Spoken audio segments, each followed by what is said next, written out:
الحمد للہ وکفا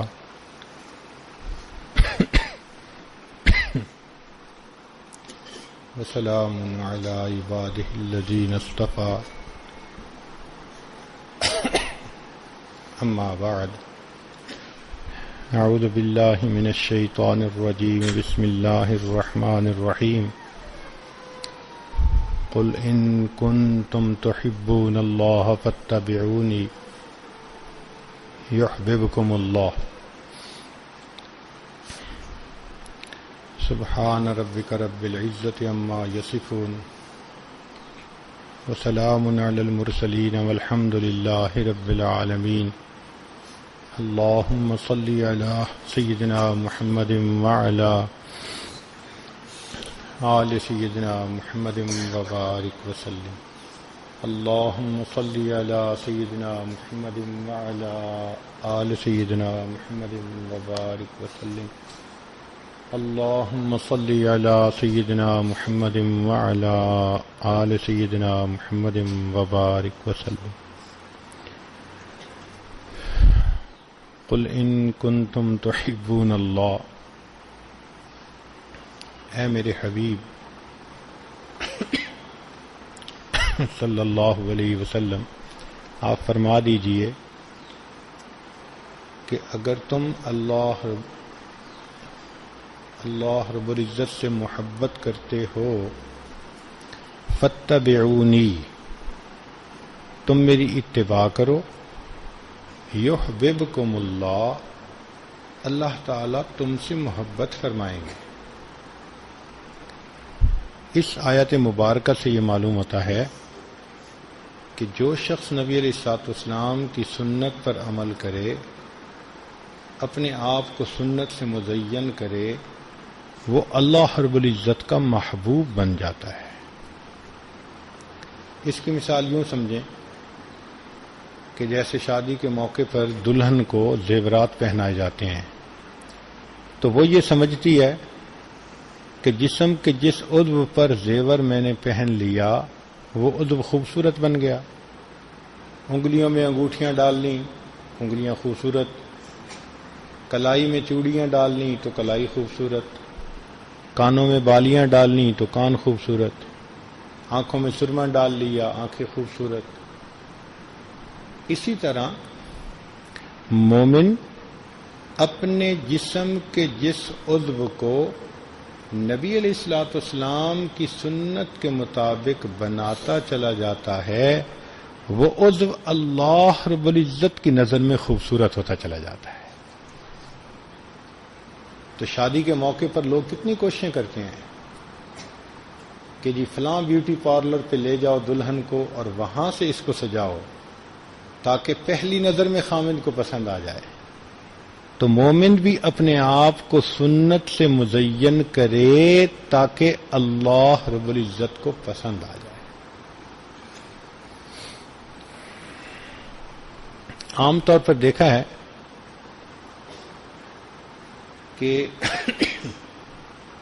جب انسان نماز پڑھتا ہے تو ایک امام ہوتا ہے، باقی مقتدی ہوتے ہیں۔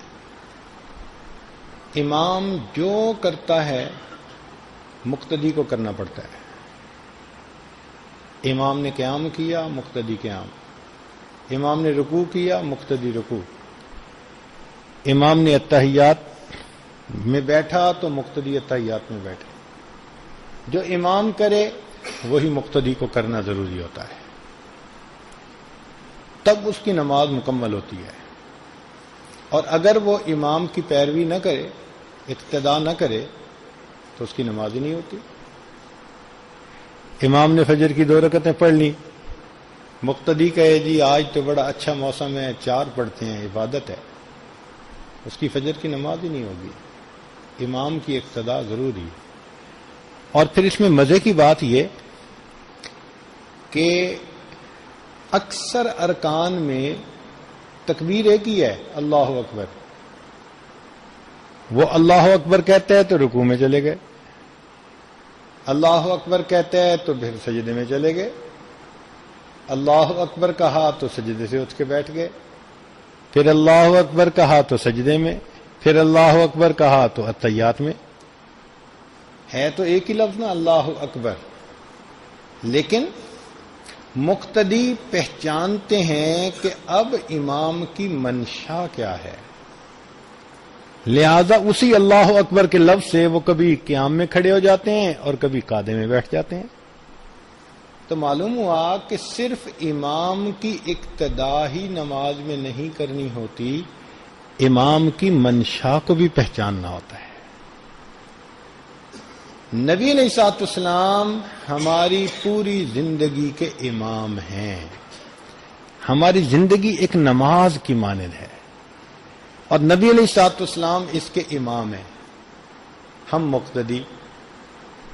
جس کام کو نبی علیہ الصلوۃ والسلام نے جس طریقے سے کیا ہم اسی طریقے پر کریں گے تو یہ نماز زندگی اللہ کے ہاں قبول ہوگی، اور اگر من مرضی کریں گے تو اللہ کے ہاں یہ زندگی قبول نہیں ہوگی۔ چنانچہ نبی علیہ الصلوۃ والسلام نے اس لیے فرمایا صلو کما رأیتمونی اصلی، یہ نہیں پڑھا کہ جیسے میں پڑھتا ہوں نماز ایسے پڑھو، نہیں، نماز پڑھو جیسے تم مجھے دیکھتے ہو پڑھتے ہوئے۔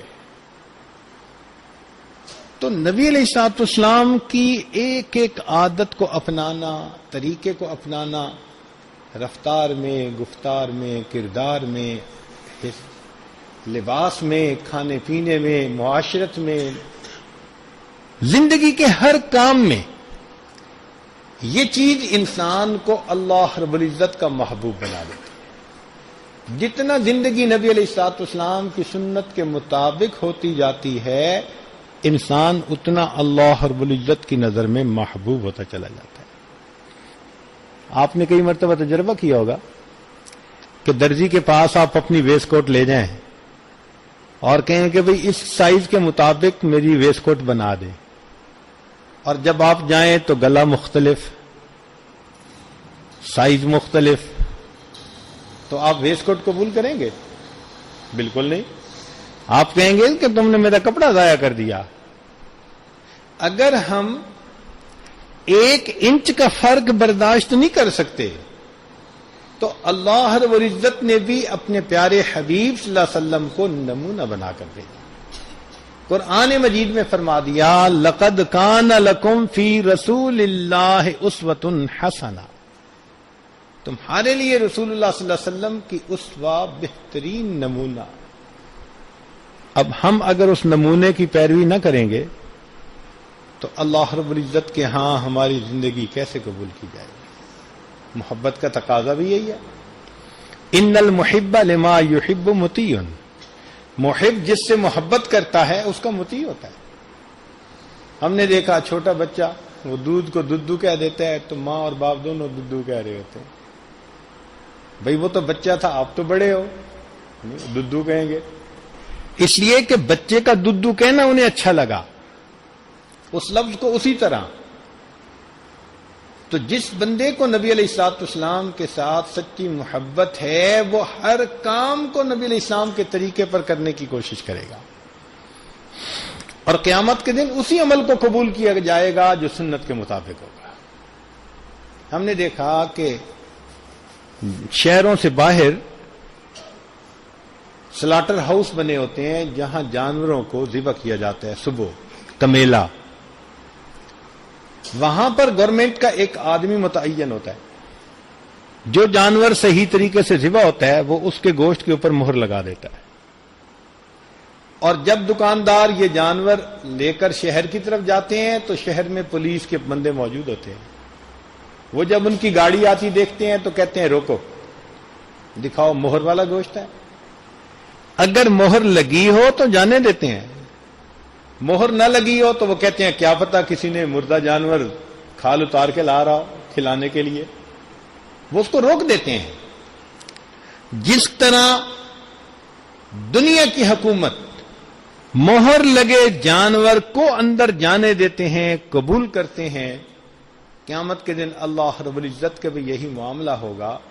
جس بندے کے جس عمل پر سنت کی مہر لگی ہوگی اسے جانے دیا جائے۔ اور جو سنت کی مہر سے خالی ہوگا اس کو رد کر دیا جائے گا۔ اللہ رب العزت نے اپنے تک آنے کے تمام راستوں کو بند کر دیا سوائے اس راستے کے جس پر نبی علیہ الصلوۃ والسلام چلے۔ انہی نقش قدم پر جو چلے گا وہ اللہ تعالی تک پہنچے گا۔ اسی لیے نبی علیہ الصلوۃ والسلام نے فرمایا ترکت فیکم امرین، میں تمہارے اندر دو چیزیں چھوڑے جا رہا ہوں، لن تدلوا، کبھی بھی تم گمراہ نہیں ہوگے، ان تمسکتم بہما، اگر تم ان دونوں کے ساتھ جڑے رہو گے، ان کو سینے سے لگائے رکھو گے۔ کیا کیا چیز؟ فرمایا کتاب اللہ و سنتی، ایک اللہ کی کتاب اور دوسری میری سنت، ان دو چیزوں کے ساتھ تم جڑے رہو گے، کبھی بھی تم راستے سے نہیں ہٹو گے۔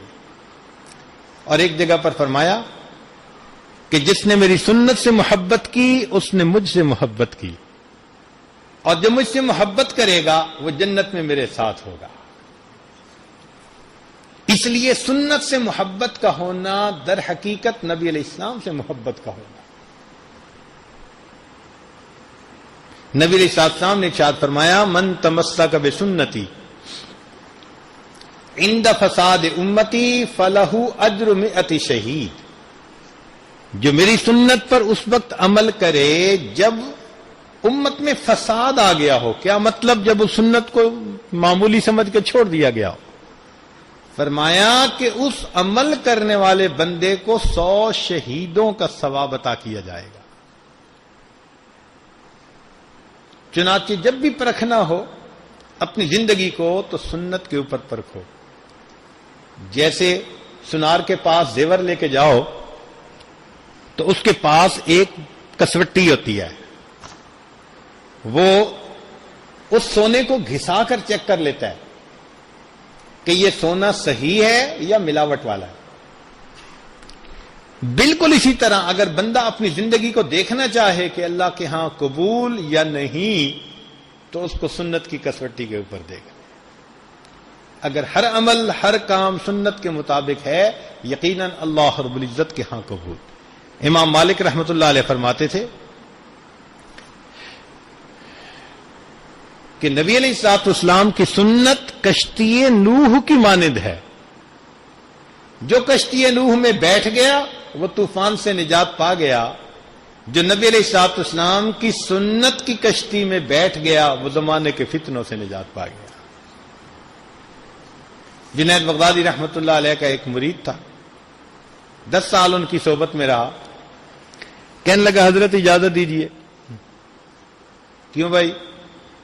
وہ جی میں تو آیا تھا کہ کوئی کرامات دیکھوں گا، کوئی کشف ہوں گے، کوئی،